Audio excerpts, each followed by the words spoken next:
Gaurav. How are you doing, Gaurav?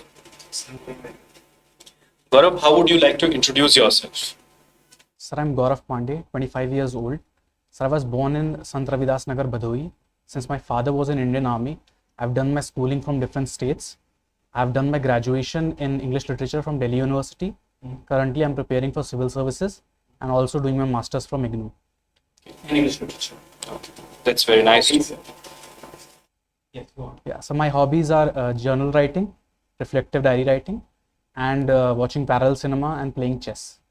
Very good. Gaurav, what have you had for your lunch today? Sir, chapati. And Shimla Mirch ki sabzi.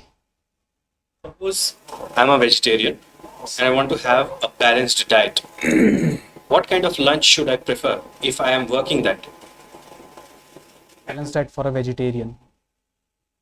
Sir, a balanced diet should have carbohydrates, sources of carbohydrates, proteins, and fats as well. So I will recommend for a vegetarian green vegetables, because it also has iron and other vitamins and minerals. I'll recommend chapati for carbohydrates, rice, brown rice is better than white rice, pulses for protein, and curd for better digestion and also gut health. Well, I don't think I'll be able to consume that much. But anyhow, that's a nice menu. Yes. Gaurav, have you heard about the Jal Jeevan mission? Yes.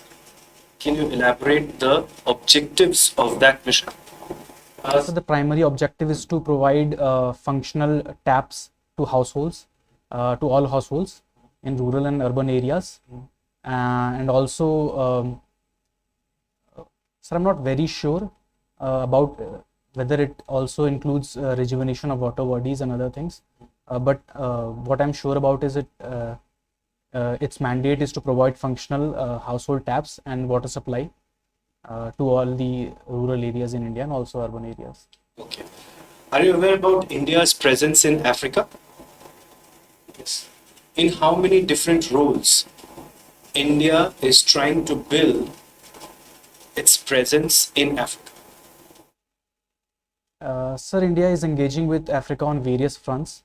India is engaging with African Development Bank, Girmitia countries. India is also energy projects like in Romuva gas field in Mozambique, and various infrastructure projects also, like International Technical Corporation, ITEC. I'm not able to recall the full form of that, and this is all that I can recall at this time. Can you name 5 African countries which are south of the equator, excepting South Africa? Okay, sir. Sir, I want a few seconds. Yes, please.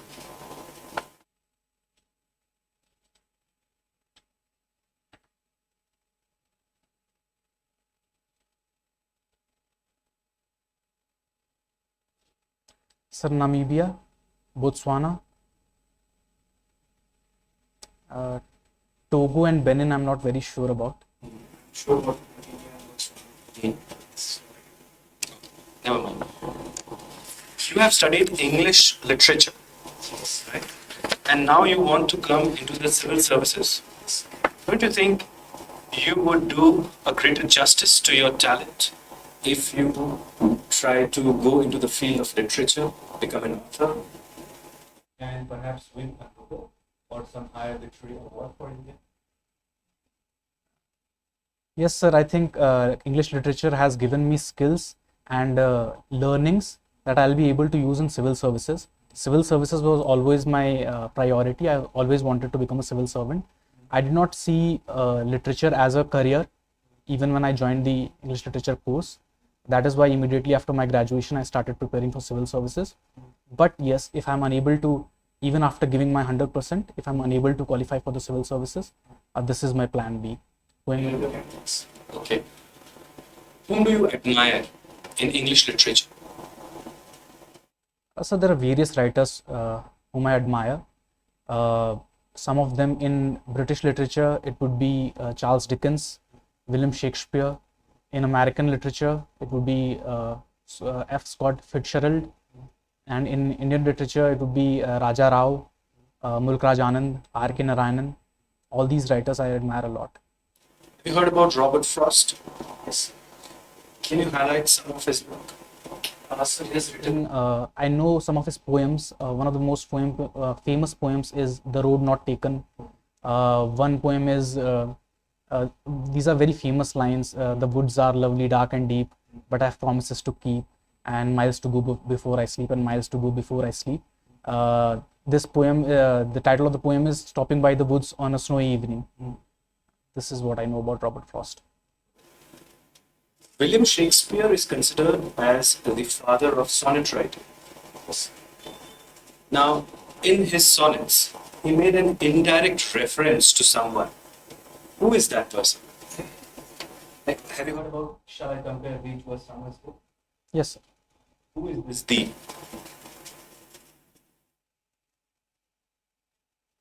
Sir, I assume that it is his beloved, but I'm not very sure about this.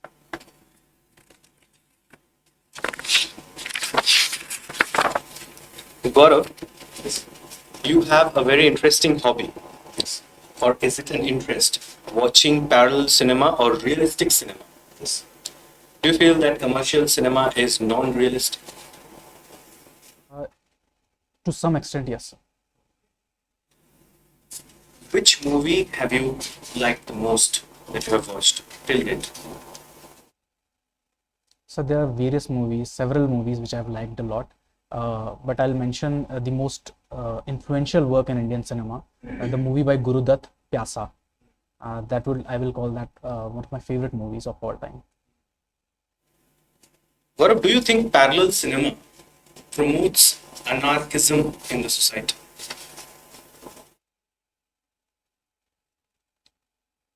No, sir, I do not think that it promotes anarchism. Is it always anti-establishment? Most of the time it is. What is the aim of making parallel cinema? What the directors and the producers are trying to achieve? So the aim of, it is said that art reflects society. The aim of parallel cinema is to show what is happening in the society, the reality of the society. So, so that the primary purpose is not entertainment, but to make people aware, to make people feel what the marginalized are feeling. That is the primary purpose of parallel cinema, according to me. Are you aware of any cinematic work which was conceived and implemented during the 19th century or early 20th century? Or any theatrical work, any poem, drama, etc., which contributed to nation building here in India?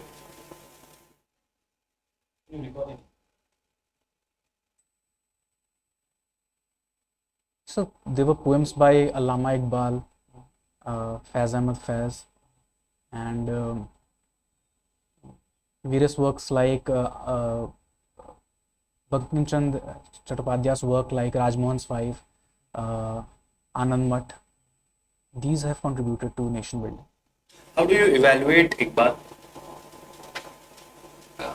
I do not know much about him. I have read a few poems, but I do not know much about him. I know that initially he was in favor of a united India, but later on he became a staunch supporter of a different separate Pakistan.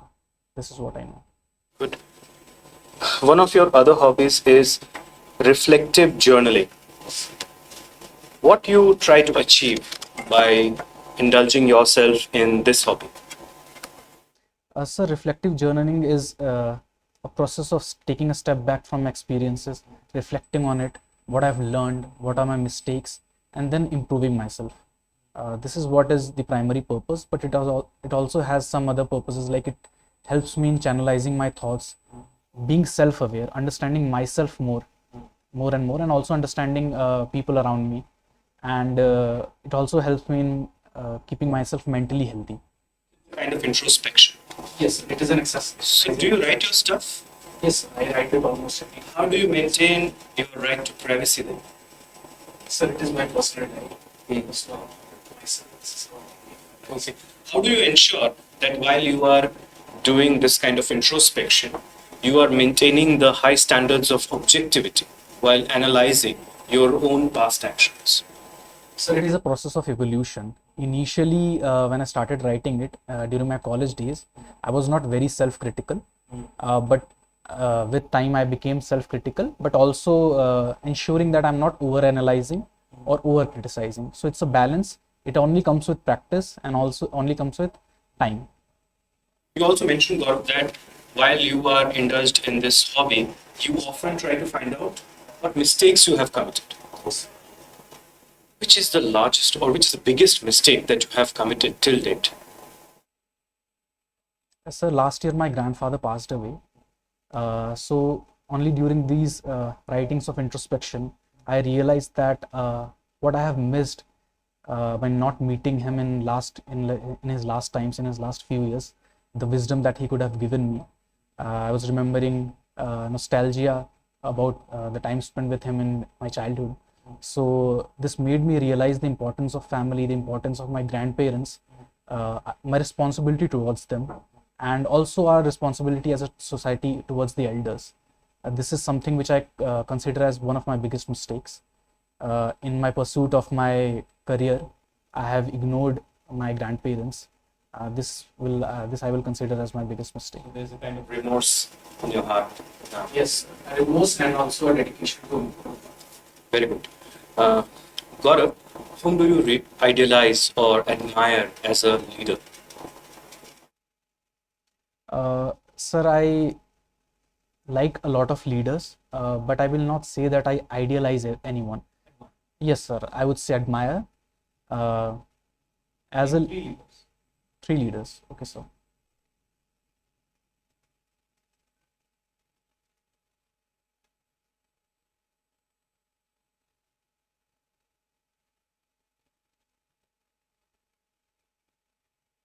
Sir, Abraham Lincoln, Dr. APJ Abdul Kalam, Mahatma Gandhi. And Mahatma Gandhi. Can you highlight a quote of Abraham Lincoln? I'm not able to recall any quote by. Who among the three said this? I feel good when I do good. I feel bad when I do bad. That's my religion. Sir, I don't know. I'm sorry. I'll look at it. Thank you, Gaurav. Thank you very much. Okay, sorry. Sorry. Okay. Gaurav, Yes. you said you belong to a defense family. Yes. Your father is in the army. Why did you not choose defense as a career? Sir, it would have been an honor for me to join the Indian Army or Indian Defense, but due to a specific medical condition, hallux valgus, of my foot, I wasn't able to join the. I never thought of a career in Indian Army because this is as a child I had this. Okay. Your date of birth is 10th of September. On 10th of September, do you have any idea as to what is this day celebrated as worldwide?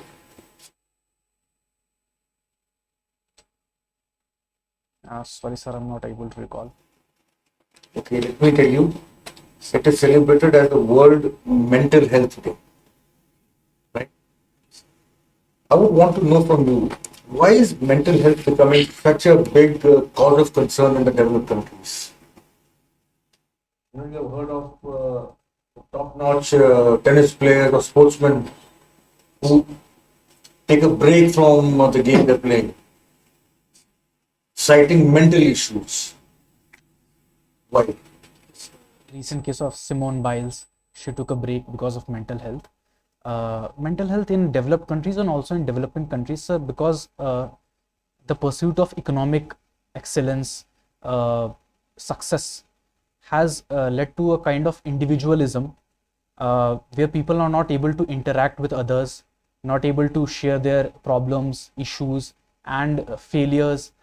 This has led to issues in mental health, and also the breakdown of family structure, nuclear families, and evolution of relationships, live-in relationships, frequent cases of divorce, breakups. all these factors have led to issues in mental health. These are actually issues which are the after effects of mental health issues. So, what I'm asking is, why is mental health becoming such a big concern? So because of the effects that it has on the person, and there is so much awareness nowadays that the issue has come to the forefront, and the effects on health, the effects on the after effects that I said, this is why it is becoming an issue. Suicide is becoming a very big problem, and sadly, this day is also known as World Suicide Prevention Day. So, keeping in mind this fact, what are the steps that you would think should be taken to reduce the scourge of suicides? You know, suicides are also called as a silent epidemic. We are going through an epidemic right now. Suicides are called as a silent epidemic. So, what steps can the government take to reduce suicides? So I think it should be a comprehensive process. Right from the beginning in schools, colleges, children should be taught, counseled the importance of life and not taking stress, and how stress management at all levels, in colleges also, in careers, what that looking at life in broad perspective. Counseling is a very important step, and other things that I can think of is it should be in public discourse always. Ambassadors, role models like actors, cricketers, politicians, and other people should also talk about it. There should be campaigns, drives. Awareness is the key, and letting people let out their feelings, vent out their feelings. This is the major way, and also cultural things like movies, cinema, television, news, books. These can also help. Do you have any idea which is the country in the world which has got the maximum rate of suicides? So I'm not very sure, but I think it is India. India? Not sure. Okay. But I think Greenland, you'll be surprised. Okay, so this is your fourth attempt at the civil services, right? it's The first at the interview level. second. Second. So you do what do you call constructive reflective journalism. So tell me, what were the causes of you not making it in the earlier three attempts? Where did you fall short? Sir, in the first attempt, I gave a half-hearted attempt. I wasn't aware of I did not do any answer writing practice in the very first attempt. In my second attempt, I scored well in all of the subjects except English literature. That was my optional in paper 2. In first attempt, I got 157 marks in one paper of English literature. In the second attempt, I got 90 marks. So my marks fell by 60 marks, which was surprising. And since I had got 157 in the same paper, so I wasn't able to decipher how I got that. In the third attempt, I got good marks in my means, but my interview went really bad. I was very nervous, and I did not appear for any mock interviews. That was one factor. This is my first mock interview, in fact. So I scored very poorly in my interview. That What is, went wrong in the interview? sir, the most important thing is I was very, very nervous. I was Why was it?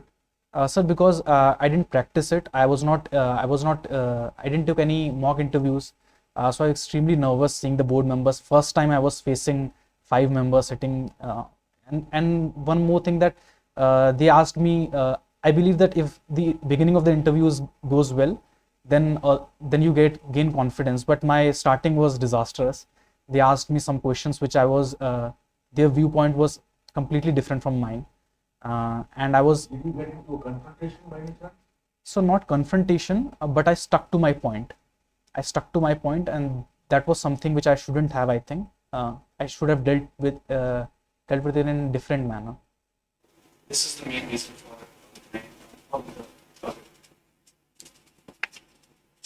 So what are the lessons learned of this interview now?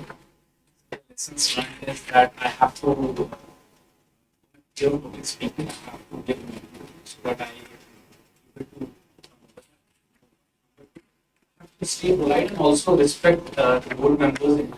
Opinions, and even if I have a strong opinion about something, I have to present it in a very polite and respectful manner, and also understand why they are saying what they are saying.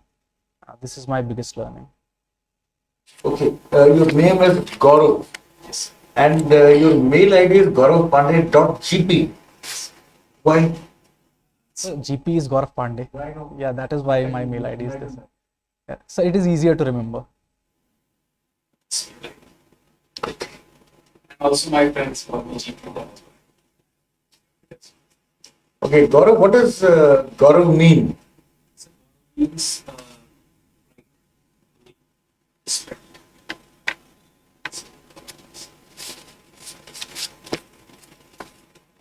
Good. You played chess at the university level, right? And that means you are very good at it. Yes, I do believe. And you say you also like to play chess as a hobby also. Yes. Tell me, what are the different formats of chess?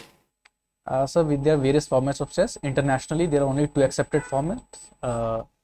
Internationally, there are two accepted formats in terms of the chess 960 of Fischer Random and the classical chess. But in terms of time controls, there are rapid, blitz, classical, and also bullet. But it is not played internationally by FIDE. But there are bullet, hyper bullet. These are the formats. Who is the only person who is a world champion in all the formats? Sir, Magnus Carlsen from Norway. And in terms of the various formats in which world championships have been played, it's Vishwanathan Anand. He has won it in round robin, knockout, and the classical tournament. The FIDE conducts now. So it's Vishwanathan Anand, the only player. Okay, moving away from chess, if I were to ask you, in India, which sector do you think has got the maximum possibility to transform India into a superpower?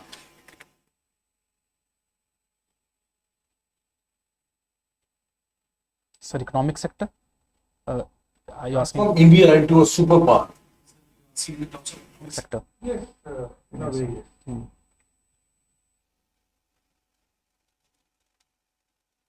Sir, I think India's demographic dividend. If India is able to leverage its demographic dividend and skill its people, so we can gain a lot of power as a nation in terms of various sectors of economy, industry, services. Which particular sector do you think is going to do it? It's a services sector. And why do you think that? they're already Is very strong in that sector, but we are mostly outsourcing activities. But if you are able to make companies, big tech giants like Amazon, Flipkart, I'm sorry sir, not Flipkart is Indian, Amazon, Apple, any tech giant services sector, Google, Oracle. So these, we have seen that in the last few years, especially in 21st century, the tech giants have more power than any other. They have more power, in fact, than sovereign states as well. So I think there India can become the champion and become. Where do you see the role of the defense sector in this journey? so defense sector is very important. But indigenization in defense sector is a goal which the government is pursuing, but we still lag behind. We import most of our defense equipments. That is why I did not name the defense sector. On the journey ahead, where do you see the defense sector playing a big role? Yes, it will play a very, very big role. We are seeing in the recent Russia-Ukraine war also the importance of defense indigenization. The DRDO is working for it, and I think this will decide India's future in terms of security, geopolitical importance of India. Defense sector will play a big role.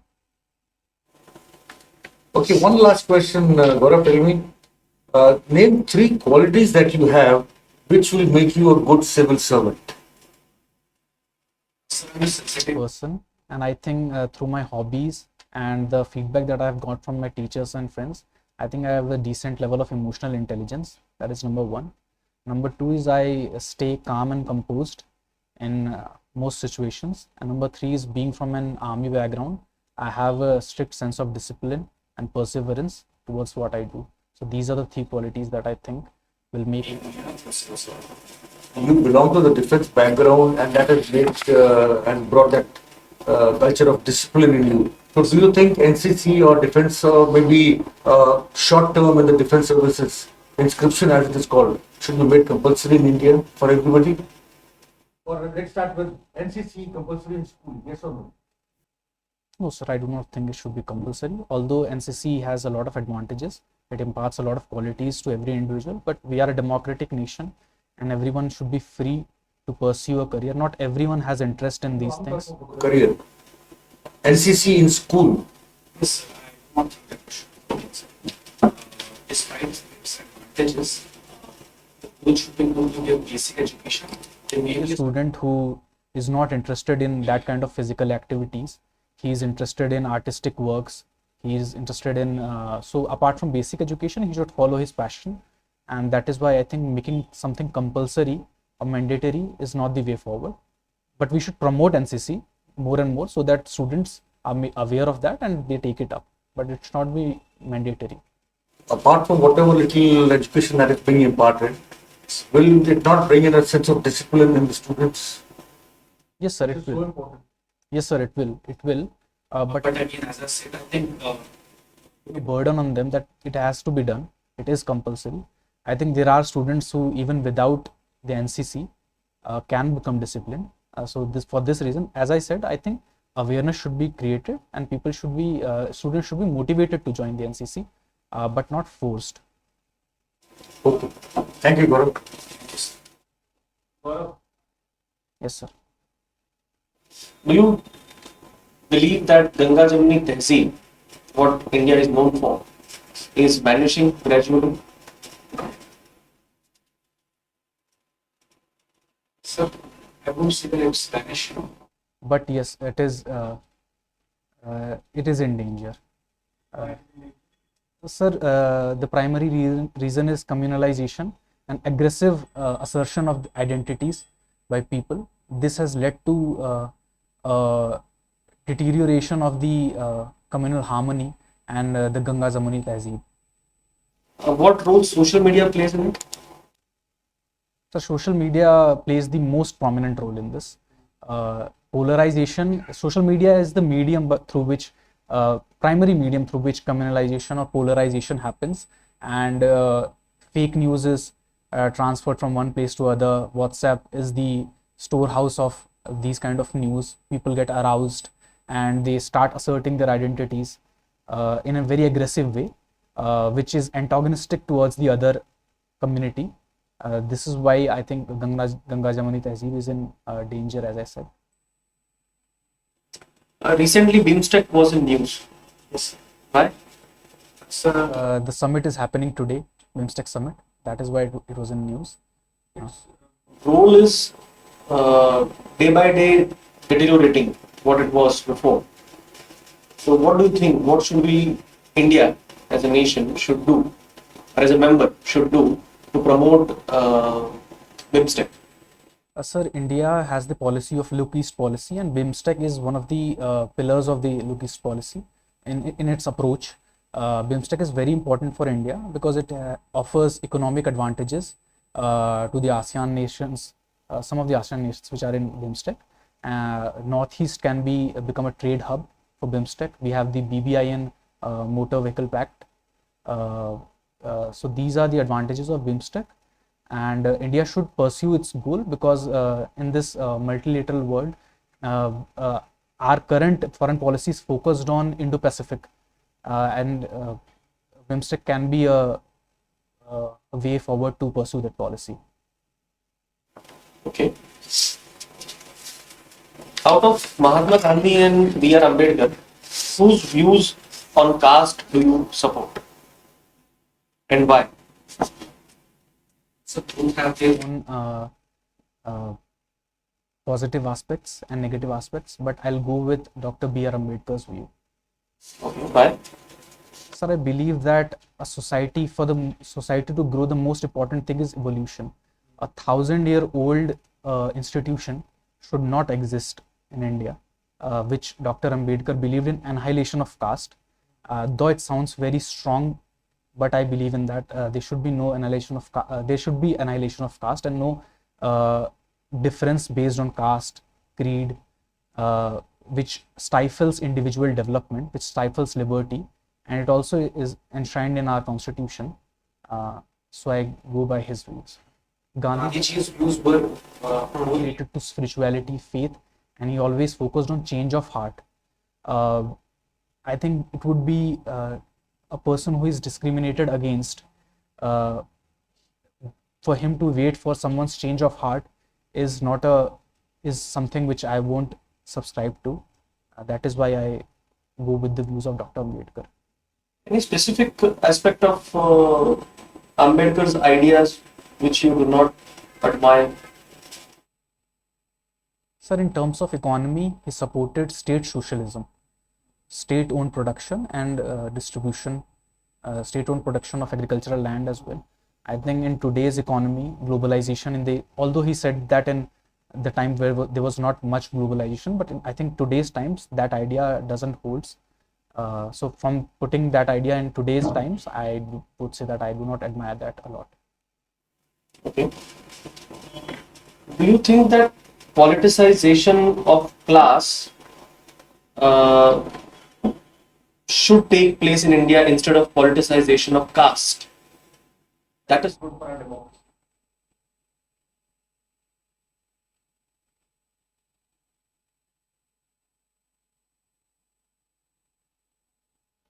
Yes, sir. I think politicization of class, in the sense that class consciousness comes to the fore, the income inequality comes to the fore. In that sense, I think politicization in a positive way, it is important for our democracy, so that the responsibilities of the super rich and the striking income inequalities, poverty, issues of poverty comes to the fore. In that sense, class consciousness in politics is very important. But class consciousness still is absent in most of the classes. Just take an example of farmers. Yes, sir. Are they class conscious while they are voting? Yes, sir. I think they are class conscious. so caste is the dominant factor. But it's not that they are not absolutely oblivious of the class or their economic stature.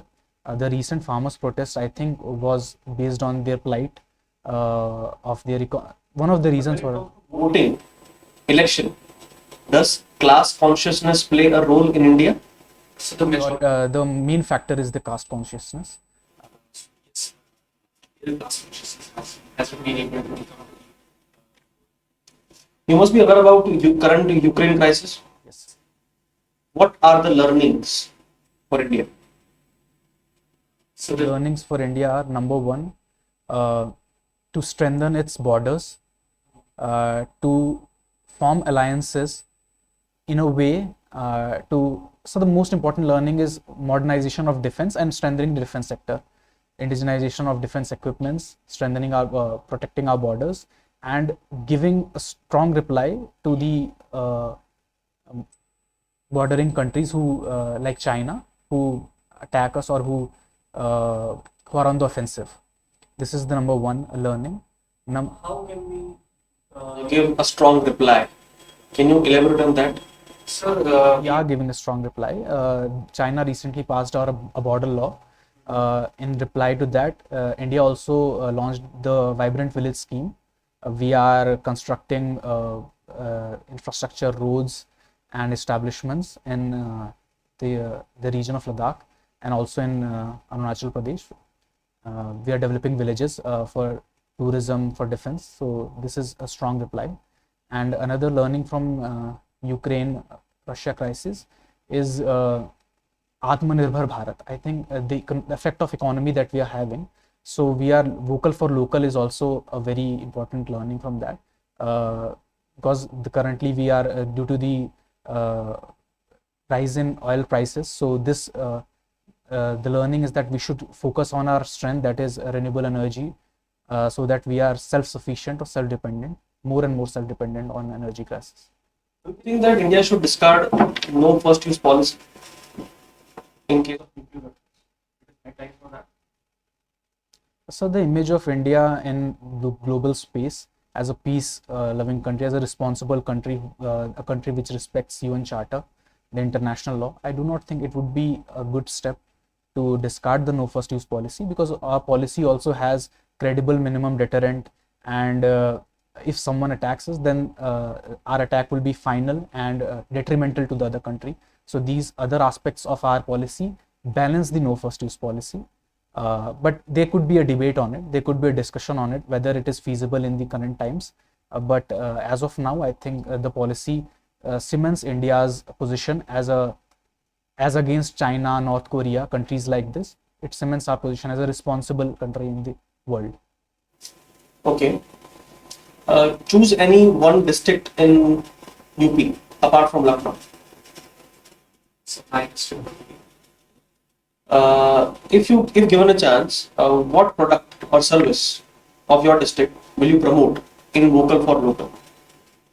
Sir, my district Bhadoi is known as the carpet city of India, the carpet district of India. 80% of India's carpet production is from Bhadoi. Almost 3,000 crore worth of carpet is exported. 95% of the carpet that is produced is exported from Bhadoi. So carpet is the product which I'll promote. There is a lot of potential still in the carpet industry. This is the product that I will promote. One last question from my side. In the 1970s, economically, India and China both were at par. But as of now, China is much ahead than us. What went wrong with Indian policies? So there were several things which went wrong. One thing is that China is a communist country, so they were able to push with their aggressive policies, which India was not able to do. But in terms of economics, I think one was complete focus on a lot of focus on manufacturing sector. India missed that train. We directly jumped from a primary economy to a tertiary economy with our focus and strength on the services sector. Now we are feeling that issue a lot. So being backward in the manufacturing sector, the industrial sector, that was the most important shortcoming for it. That is for which India was not able to reach that place. One more question. In the discussion with you said that India is a democracy and nothing should be compulsory for anyone, especially the NCC. You said that NCC should not be made mandatory in schools. Should we make voting compulsory for everyone? A penal offense? Non-voting should be a penal offense? No, sir, I do not think that voting should be compulsory. Again, as I said in that answer, there should be more and more awareness, which the Election Commission always does. Awareness about the importance of voting. We have also given the option of nota. But I think each individual's condition is very different. For promotion of democracy, you said that we should not promote compulsory voting. We should not go for compulsory voting. But don't you think making voting compulsory will promote democracy? So elections, I think, are not an end in themselves. A person who is well informed and then votes is much better than a person who is just voting with a herd mentality. So raising the levels of education, levels of literacy, awareness, these will help more in promoting democracy rather than forceful voting. Okay. Gaurav, just a couple of questions before we wind it up. Yes, sir. What is your take on nationalism? So it is nationalism is a very important and critical internal security Threat. Although our improvements in nationalism is very good, the number of districts have come down to 41. The last time I read, it was 41, and the general support for Naxalite activities is also coming down. The government strategy of Samadhan is very effective, and the strategy that Naxalites using the front organization, that has also, government has also cracked down on that. the Naxalism, one more viewpoint that I want to put up is that Naxalism is also expanding in some ways, where there are sympathizers, empathizers in urban areas as well. Hitherto oblivious areas to Naxalism, there are also some empathizers which against the establishment, do propaganda against the establishment. So this is what I have to say. Okay, one last final question for the day. Do you think that if a perennial peace with Pakistan can be achieved through a plebiscite in Kashmir, we should advocate it?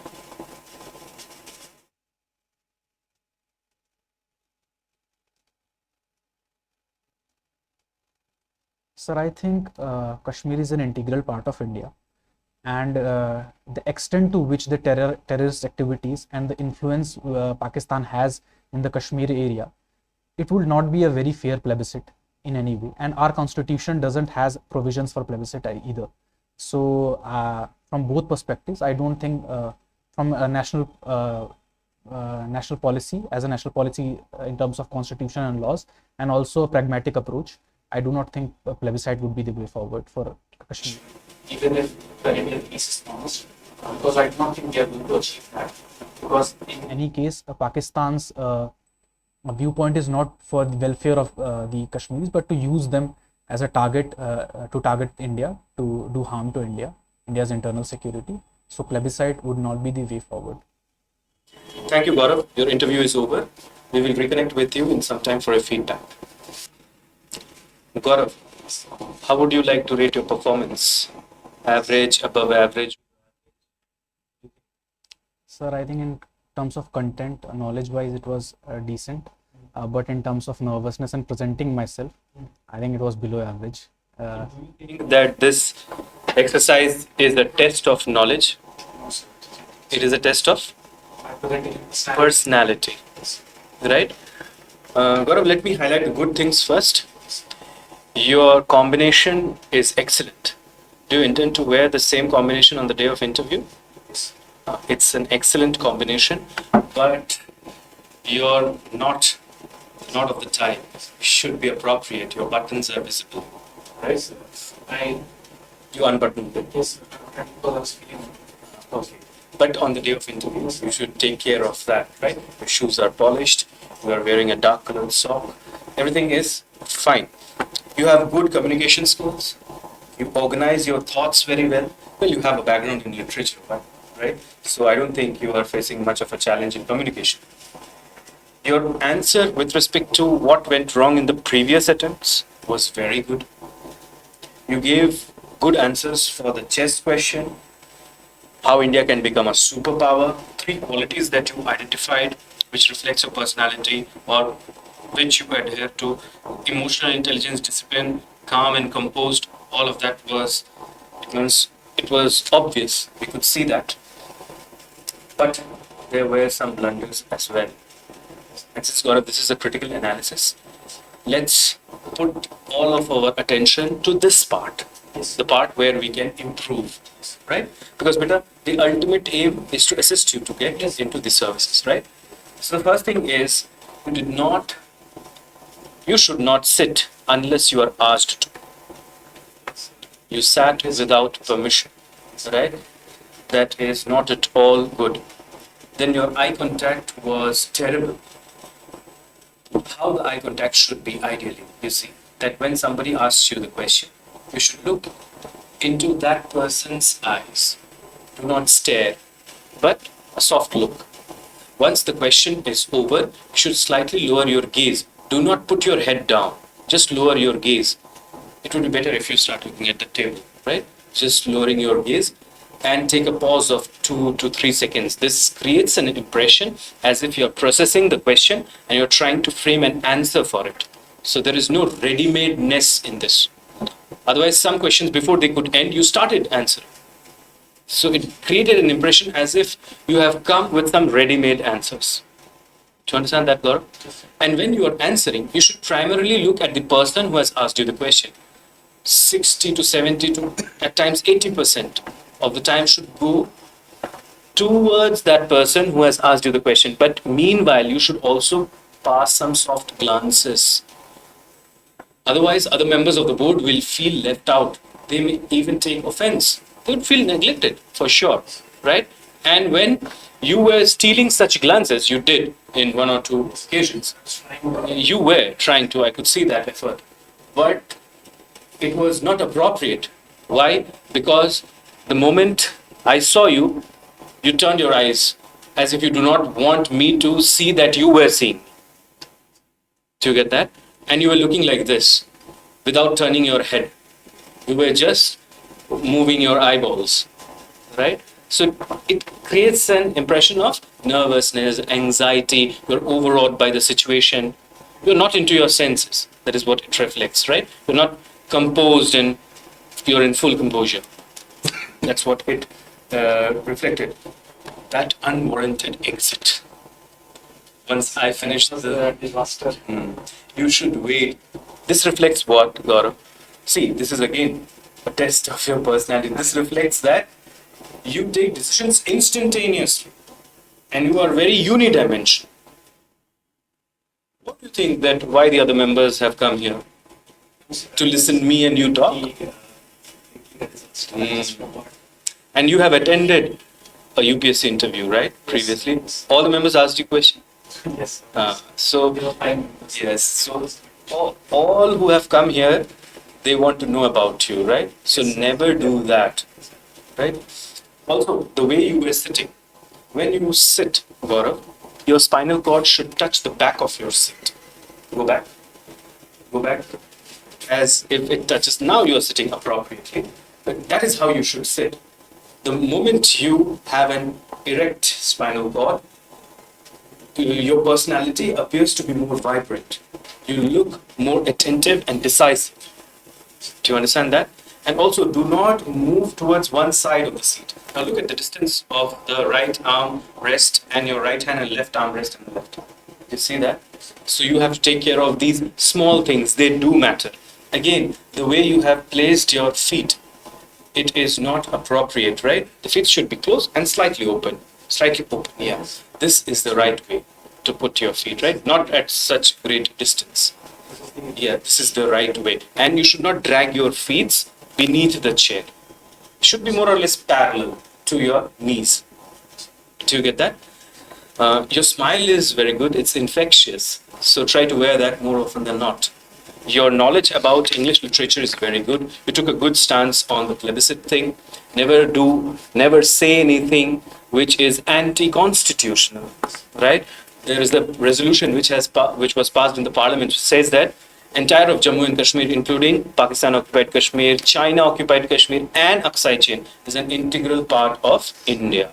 And there is no question of plebiscite because that has been overridden by the Shimla Agreement, right? So keep that thing in mind. You should know a little bit more about the BIMSTEC, right? There you did not fare well. Your knowledge about English literature, as I've already highlighted, was good. Regarding Bhimrao Ambedkar, your answer was good, that he talked about a state-controlled kind of economic situation. You could have also highlighted that he once wanted a separate electorate, and Gandhiji resisted that.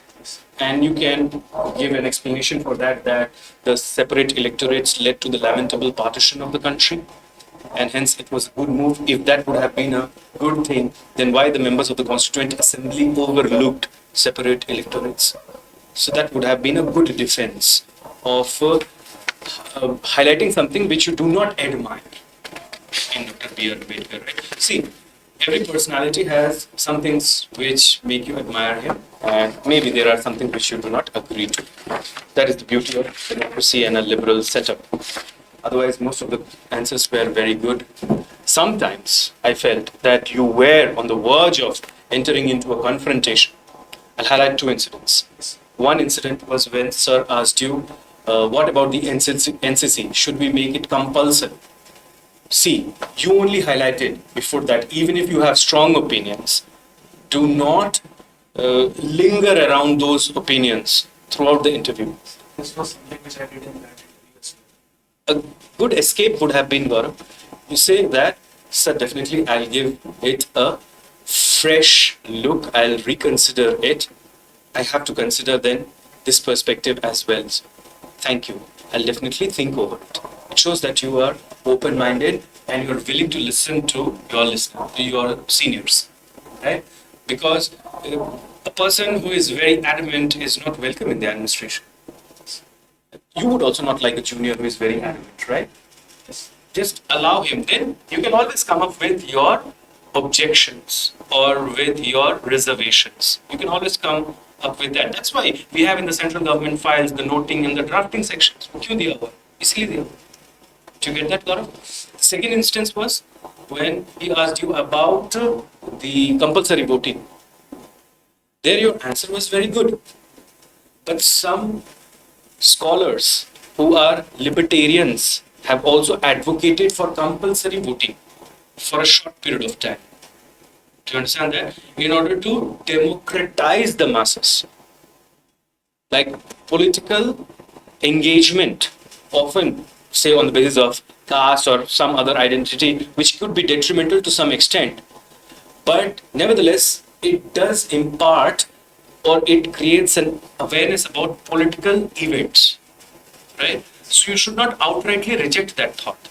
You should say, sir, definitely that could be a way, but in Indian setup, I don't think that is going to work.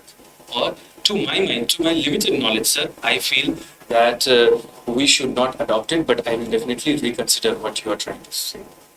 I'll definitely rethink over it. You have already highlighted you like reflective diary writing, right? So it gives an impression that you do not take decisions instantaneously. आप दूसरा जो perspective है उसको भी जगह देते हैं, right? Otherwise, Gaurav, excellent performance, and I feel that you are a very bright prospect. That's my feedback. Sir, you would like to add something? Gaurav, you made a very confident entry, but suddenly after that, I don't know what happened. Right, the moment you sat down on your own, that was a big blunder. You were very well mannered, but I'm sure when you got up, all of a sudden it was for some other reasons, not that you had planned that way. But yes. Okay. Make sure that unless you are asked, you're told that the interview is over. Thank you very much. You may leave. Till such time, stay put. So the collar button, the moment you walked inside, you should have actually closed it. I mean, I understand you, when you came from outside, you must have been tired or you must have been fatigued because of the sun and the heat or something. But when you came inside, you should have, on the final day, make sure that these small things don't block out the panelists. They may take offense to it, yeah, because what a casual approach.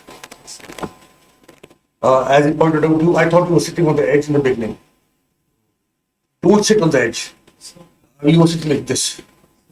Yes, it like No, but that gives. advised by my son sit on the edge. No, It don't do shows that. Respect. No, That's why I did. it shows that you are not confident. It shows lack of confidence. Because if you sit on the edge, you automatically tend to go a little forward. So if you sit in the back, your back erect, touching the back of the seat, you get an erect pose. Yes, I will do. So This is that much will more be comfortable. Yeah, it is much more comfortable also, yes. When you were thinking, you never took permission to think. You just started thinking and then you were looking around, here and then here. Don't do that. When you're thinking, just lower your gaze a little bit.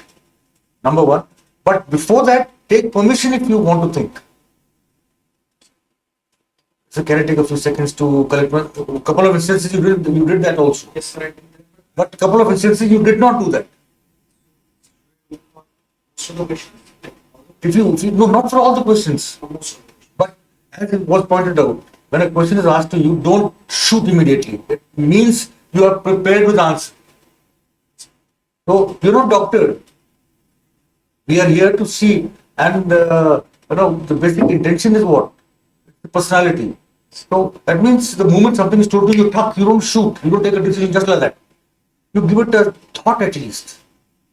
So normally take a maybe a second or two and then start answering.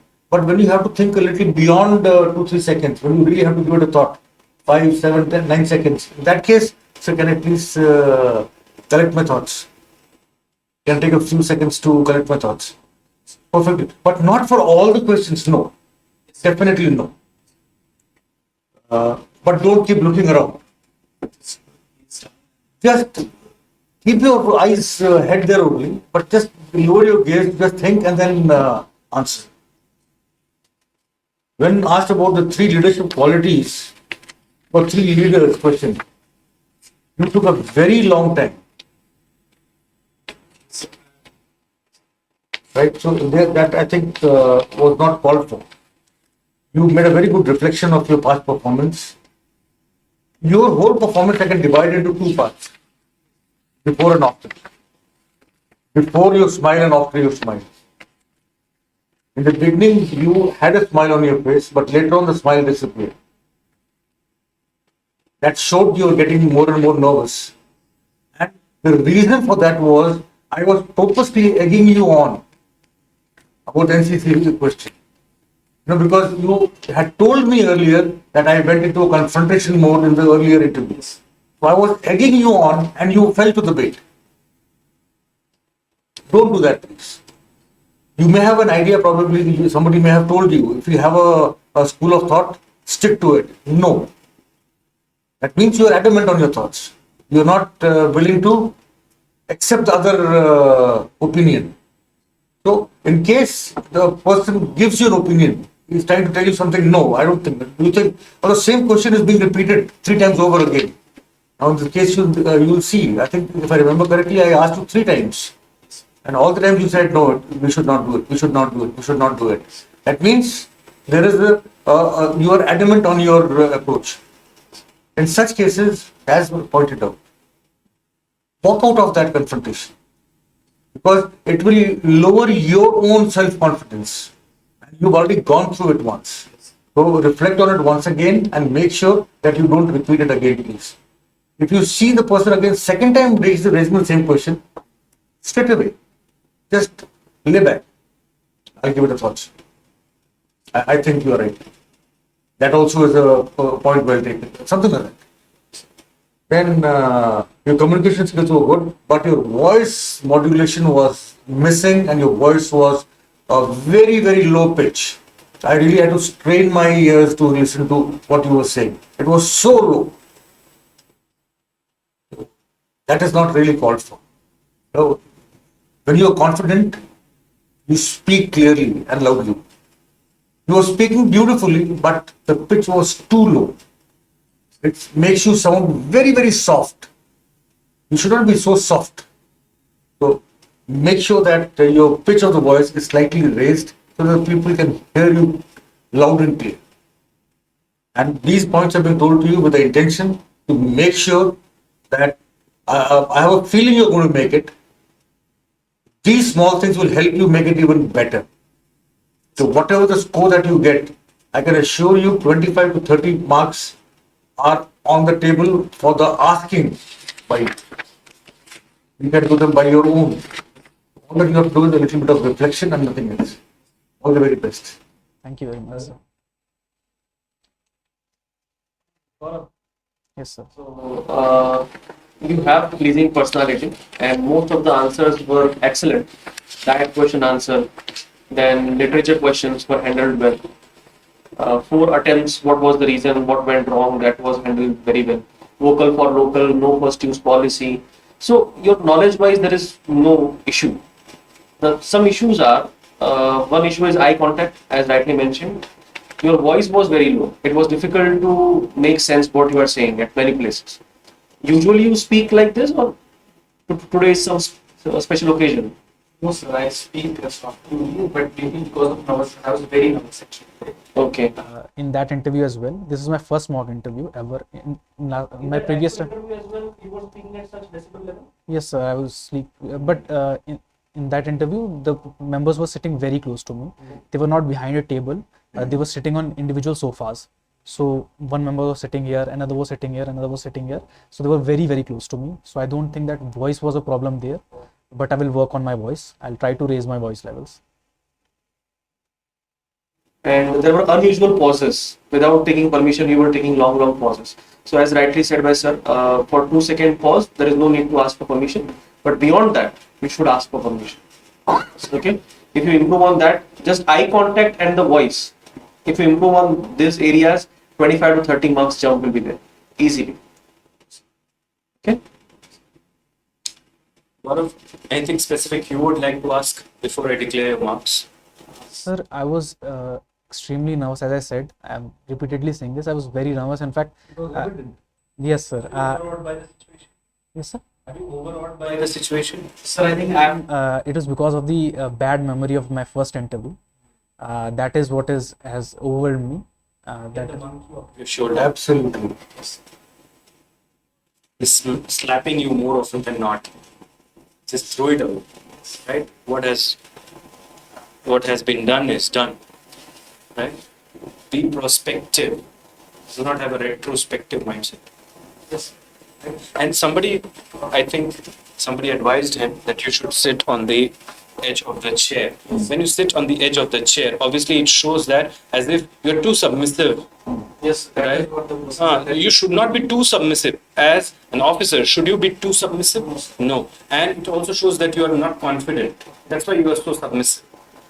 What he might have, or that person might have intended to say is, you should not lean back. Like if I sit like this in that, then this gives as if I am not at all interested, or I feel that ये होगा अपना interview. मैं कुछ बड़ी चीज हूँ. Do you get that? What we are saying, neither like this nor like this, but like this. Do you get it? So very erect. So it showcases that the attention position. As you sit, like how you are sitting now. That's the right position. Anything else, Gaurav? Take this thing in a positive way, dear, right? And see, 4 attempts. Gaurav, how many nights, how many days, so many seasons. You have toiled hard, dear, right? This is the opportunity. This is the time. You should make it, and you will make it if you work on these areas. Otherwise, you are a brilliant candidate. You are very bright, and you are still very young. How old are you? 20. So you're very young, right? So you can still serve long in the administration. So do it this time, right? And for that, you see that you should get the monkey off your shoe.